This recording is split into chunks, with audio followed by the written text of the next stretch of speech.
साथ है डिम्पू और विकास भाई। हाँ, डिम्पू अभी सिंगरा खा रही है, विकास जिलापी टेस्ट कर रही है।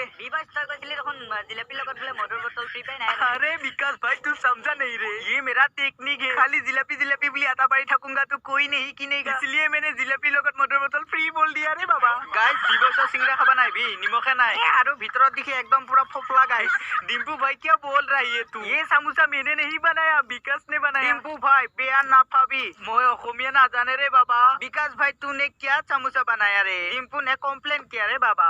हाँ, इंस्टाग्राम रील्स बनाई आसलू मैं, हेकारणे निमख तो दिबा पाहरिछु मैं। गाइस हम लोग बसों में एक बार ही जिलापी बनाता हूँ, एक बार ही समोसा बनाता हूँ, इसीलिए थोड़ा थोड़ा निमख कम बेसी होएगा है ना। বন্ধুসকল মই এবাৰ দেউলে দেউলে জিলাপি পকৰি দোকান দিম, গতিকে আমাৰ নেক্সট লেভেল ফেমিলিৰ সকলোখিনি আহিব।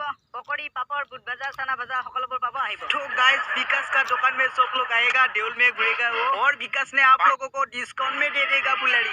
आओ फुलारीत की डिस्काउंट দিব है विबस? जिलापी किलो किमान है? घरत লৈ जाओ अलप। अरे डिम्पू भाई जिलापी का किलो 500 रुपया का है रे बाबा। आओ 500 টাকা, এই 500 টাকাটো যদি মই থাৰখানত তেল ভৰাও আৰামত মিষ্টাৰ বাসুহঁতৰ ঘৰৰ পৰা ঘূৰি আহিব পাৰিম মই। अरे डिम्पू भाई तेल का दाम बढ़ गया ना रे बाबा, संध्या टाइम किलो 1000 लगा के देऊंगा रे बाबा। अरे जिलापी जिलापी ले लो रे बाबा, किलो 1000 पकोआ पकोई जिलापी रे बाबा, दुनिया की सबसे मीठा जिलापी रे बाबा। 6 किलो चेनी डाल दिया रे बाबा, সেই কারণে ভাল লাগে খাবা। পিছদিনাও লেট্ৰিনৰ লৈকে সোনকালে লাগবো যাবা, আৰু যদি নতুন তেনেহলে চেনেলটো সাবস্ক্ৰাইব কৰি ল'বা।